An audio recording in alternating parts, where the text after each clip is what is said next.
अस्सलाम वालेकुम सर, मेरा नाम रावल राम है और मैं आपसे सवाल करना चाहता हूं कि हमारा मज़हब गलत नहीं है, उसमें गलतियां हम लोग करते हैं।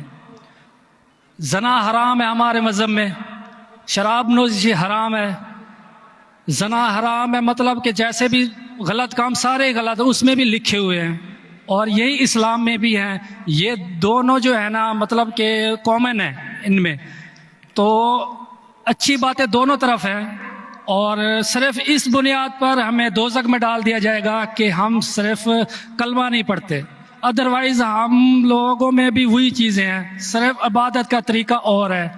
बाकी बस इस सवाल मैंने जो। भाई साहब, आपका नाम क्या है? रावल राम। रावल राम जी जी रावल राम ने एक अच्छा सवाल पूछा जी। उसने कहा कि उनकी मजहब किताब में भी जिना हराम है, बिल्कुल सही फरमाते। उनके मजहब में लिखा हुआ है कि शराब हराम है, बिल्कुल सही फरमाते। आपने अगर मेरी तकरीर सुने हिंदुइज्म और इस्लाम में यकसानियत, आपने सुने वो तकरीर को? जी जी। अच्छा, वो तकरीर में लिखा है हिंदू मजहब में दो किस्म के किताबें हैं, एक श्रुति और एक स्मृति। श्रुति मतलब वो किताब जो भगवान की तरफ से आती, भगवान की तरफ से। स्मृति वो किताब जो इंसानों ने लिखी है।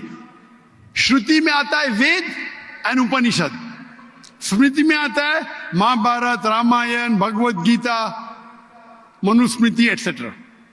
आप अगर पढ़ेंगे आपके छंदोग्य उपनिषद जो श्रुति है, छंदोग्य उपनिषद चैप्टर नंबर 6 सेक्शन नंबर 2 श्लोक नंबर 1, नाकस्य कसिज, भगवान एक ही है, दूसरा नहीं है। बिल्कुल सही। भगवान एक है, दूसरा नहीं है। बिल्कुल। आपके किताब में लिखा है श्वेताश्वेतर उपनिषद चैप्टर नंबर 6 श्लोक नंबर 9, नाकस्य कसिज जनिता न पदीपा, नाकस्य कसिज जनिता न चदीपा, मतलब उस भगवान के कोई वालिदैन नहीं है, ना माँ है ना बाप है ना बच्चे है। सही। लिखा है श्वेताश्वेतर उपनिषद में चैप्टर नंबर 4 श्लोक नंबर 19, न तस्य प्रतिमा अस्ति, प्रतिमा के मानी होती है संस्कृत में अक्स, picture, photo, statue, idol, painting. ना तस्य प्रतिमा अस्ति, उस भगवान की कोई अक्स नहीं, कोई पेंटिंग नहीं, कोई पिक्चर नहीं, कोई फोटो नहीं, कोई स्टैच्यू नहीं, कोई स्कल्पचर नहीं। ये लिखा है यजुर्वेद चैप्टर नंबर 32 श्लोक नंबर 3 में भी, ना तस्य प्रतिमा अस्ति। तो आप अगर भगवान को मानते हैं और भगवान की मूर्ति बनाते हैं तो गलत है। आपके किताब के हिसाब से कुरान मजीद को बाजू रखो, हदीस को बाजू रखो। आप मूर्ति पूजा में मानते हैं भाई साहब? सर मैं सिर्फ कृष्ण भगवान की मूर्ति पे मानता हूँ, अदरवाइज देवता हैं वो, मतलब उन पे सजदा नहीं कर सकते। अच्छा। सिर्फ कृष्ण भगवान को सजदा कर सकते, उसकी मूर्ति भी जायज है। ये कहाँ लिखा है कि कृष्ण भगवान की मूर्ति जायज है?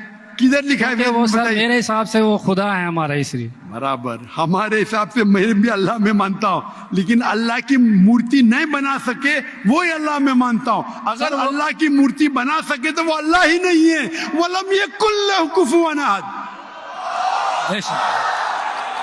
नारे तकबीर। भाई साहब, भाई साहब, भाई हमारे गैर मुसलमान भाई मुझसे सवाल पूछ रहे। तकबीर अच्छी बात है, लेकिन अभी सवाल जवाब हो रहा है। तो मेरी दरख्वास्त है कि जब गैर मुसलमान भाई पूछते तो उन्हें डरने लगना चाहिए। उन्हें लगना चाहिए कि आपस में हम भाईचारा है। सही। उनको डरने लगना चाहिए। डरते नहीं माशाल्लाह, लेकिन आप ऐसा मत करो कि वो डर जाए। नहीं नहीं बराबर ना? तो आप डरिए मत भाई साहब, खाली तकबीर कह रहे। नहीं सर। तो हमारे हिसाब से जी। जिस की मूर्ति बना सके वो अल्लाह ही नहीं, और ये वेद में भी लिखेला है। आप इस्कॉन में मानते हैं सर? वो तस्वर है, वो हमें भी पता है कि उसमें खुदा नहीं है, वो एक तस्वर है। हमारे इसमें खुदा का तस्वुर करते मूर्ति बनाए तो गलत है। तो यही मैं कहता हूं, आप अपनी किताब का अमल नहीं कर रहे, आप अपनी किताब का सही अमल करेंगे तो आप भी जन्नत में जाएंगे। सही बात है, बिल्कुल। तो कुरान हम में नहीं क्या करते ना, हम सुनिए, अपना मजहब पे सुनिए, सुनिए, मतलब फॉलो नहीं करते सुनिए, सही तरीके सुनिए। से। जी जी मेरा फॉर्मूला बहुत इजी है। सही। कुरान मजीद में लिखा है सूरह इमरान में सूरह नंबर 3 आयत नंबर 64 में, तालौ इला कलिमतिन सवाइम बैना बैनकुम, आओ हम उस बात की तरफ जो आप और हम में यकसा है। सही। अपन आज माने जो आप और हम में यकसा है, कम से कम उस पे तो अमल करे। मेरा फॉर्मूला यूनिवर्सल है, पूरा भाईचारा है। मैं कहता हूं भाई बाइबल को लेके आओ, वेद को लेके आओ, कुरान को लेके आओ।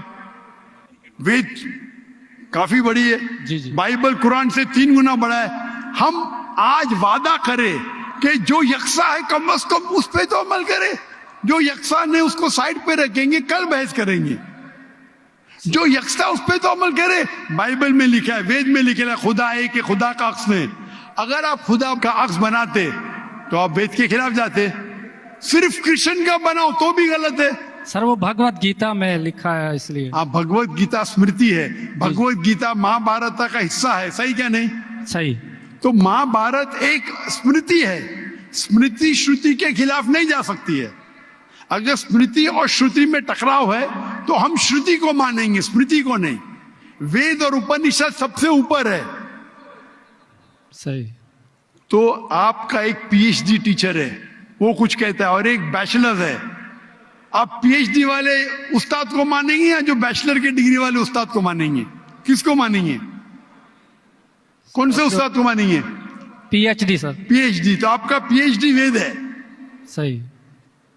तो अगर आप मूर्ति पूजा छोड़ देंगे और आपके किताब में लिखा हुआ है, आपके किताब में लिखा है कि आखिरी पैगंबर आने वाले हैं, और आप वेद पढ़ेंगे और पुराना पढ़ेंगे, उसके अंदर कई जगह पे लिखा है कि आखिरी पैगंबर मोहम्मद सल्लल्लाहु अलैहि वसल्लम है। आप अगर कल की पुराना पढ़ेंगे, भविष्य पुराना भी है, कल की पुराना है, और आप मेरी तकरीर सुनेंगे। एक तकरीर है मेरी, मोहम्मद सल्लल्लाहु अलैहि वसल्लम का जिक्र हिंदू मजहबी किताबों में। वक्त की किल्लत होने की वजह से सिर्फ मैं छोटी पॉइंट कहूंगा। सही। आप अगर कल की पुराना पढ़ेंगे, चैप्टर नंबर 2, श्लोक नंबर 5, 7, 11, 15, 17, उसमें लिखा है क्या? एक अवतार आएंगे, आखिरी अवतार आएंगे, जिसके वालिद का नाम है विष्णु व्यास। विष्णु मतलब भगवान, जी जी। व्यास मतलब उसका बंदा, उसका सर्वेंट। अरबी में तर्जुमा करेंगे तो अब्दुल्ला होता है। आखिरी पैगंबर आएंगे जिसका वालिद के नाम अब्दुल्ला है, उसके मां का नाम है सुमति। सुमति संस्कृत में मतलब अमन, शांति। अरबी में कहेंगे आमिना। मोहम्मद सल्लल्लाहु अलैहि वसल्लम के मां का नाम था आमिना। वो पैदा होंगे एक अमन शहर में, मक्का। उस शहर के ग्रोह के लीडर के कबीले में पैदा होंगे, कुरैश के कबीले में। उसके 4 करीब दोस्त होंगे। जिक्र हो रहा है खुलफा राशिदीन का। और मोहम्मद सल्लल्लाहु अलैहि वसल्लम का जिक्र तो बहुत लंबा है, 2 घंटे की तकरीर दे सकता हूं मैं। सही। तो अगर आप अपनी किताब में मानते, आपको मानना पड़ेगा कि आखिरी पैगंबर मोहम्मद सल्लल्लाहु अलैहि वसल्लम है। आप मानते कि आखिरी पैगंबर मोहम्मद सल्लल्लाहु अलैहि वसल्लम है? सर मैं पढ़ी नहीं है, मैं भी बस ऐसे मतलब कोई सही तरीके से नहीं पढ़ा है, इसलिए मुझे पता नहीं है उसमें। नहीं पढ़ा तो गलती किसकी? मेरी ये या मेरी गलती है, मैं मान रहा हूँ। तो और आप हमारे मेरी- ऐसे तो करोड़ों आप- लोग हैं जो नहीं फॉलो करते हमारे मजहब को, इसीलिए हिंदुस्तान में जब मेरी तकरीर होती है जी जी तो हिंदू का मजमा इससे बड़ा होता है। बिल्कुल देखा है। 5 लाख, 10 लाख, 25%, 20% गैर मुस्लिम होते, 20% हिंदू होते। तो 10 लाख का 20% कितना हुआ? 2 लाख। ये 2 लाख का तो मजमा नहीं ना, क्योंकि हिंदुस्तानी मुझसे मोहब्बत करते हैं जी और गैर मुस्लिम भी मोहब्बत करते हैं। बिल्कुल। वो पॉलिटिशियन है, जो प्रॉब्लम होता है उनको वोट बैंक का प्रॉब्लम है। अरे हम लोग तो हार जाएंगे अभी। हिंदू जब मेरी तकरीर सुनते कहते कि 2 घंटे में हमने वो सीखा जो हमने 40 साल हमें पता नहीं था।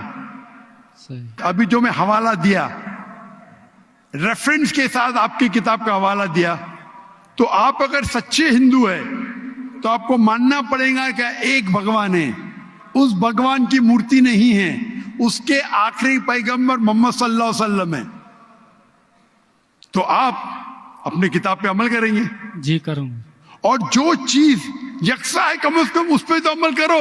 जो टकराव है वो बाद में, मैं जानता हूं, मैंने तकरीर की है, इसमें लिखा है कि हिंदू मजहबी किताब में लिखेला है शराब पीना हराम है, कुरान में लिखेला है। सही आपकी मजहबी किताब में यह भी लिखा है कि सुअर का गोश्त खाना हराम है। सही। और आपकी किताब कुरान से सख्त है, उसमें लिखा है कि अगर आप सुअर का गोश्त बेचेंगे तो उल्टे पैर और उल्टे हाथ काटना चाहिए। ये किधर हदीस में नहीं लिखेला है, ना कुरान में लिखेला। आपकी मजहबी किताब मनुस्मृति में लिखा हुआ है कि आप उल्टे हाथ और उल्टे पैर काटो अगर वो सुअर का गोश्त बेचता है तो। सही। तो अगर आप सही हिंदू है, आपकी मजहबी किताब पढ़ो। आपकी मजहबी किताब में लिखा हुआ है कि आखिरी पैगंबर आएंगे और आखिरी पैगाम देंगे। आखिरी पैगंबर मोहम्मद सल्लल्लाहु अलैहि वसल्लम है और आखिरी पैगाम है कुरान मजीद। सही। तो अगर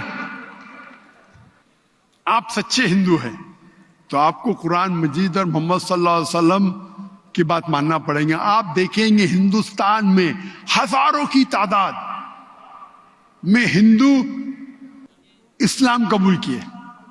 अल्लाह हिदायत दिया, मेरे वजह से ने, अल्लाह ने उन्हें हिदायत दिया कि मेरे तकरीर के बाद कई लोग, चाहे मजमे में चाहे घर पे, अल्लाह उन्हें हिदायत दे रहा है। मैं आपसे पूछना चाहता हूं, आप मानते हैं कि अल्लाह के आखिरी नबी मोहम्मद सल्लल्लाहु अलैहि वसल्लम है? सर मैंने अभी देखना है, जाकर पढ़नी है किताब, तो अगर उसमें है तो ठीक है, सही बात है। तो मेरी आपसे दरखास्त है कि आप मेरा वीडियो कैसेट जी हिंदुइज्म और इस्लाम में यकसानियत देखिए, जी। और उसको देखने के बाद अगर कोई सवाल है तो मुझसे पूछिए। अगर आपको यकीन आता है तो हक है, तो मैं आपको दावत देता हूं कि हक का पैगाम को एक्सेप्ट करो और इंशाअल्लाह ये आपके लिए राह नजात बनेंगी इंशाअल्लाह।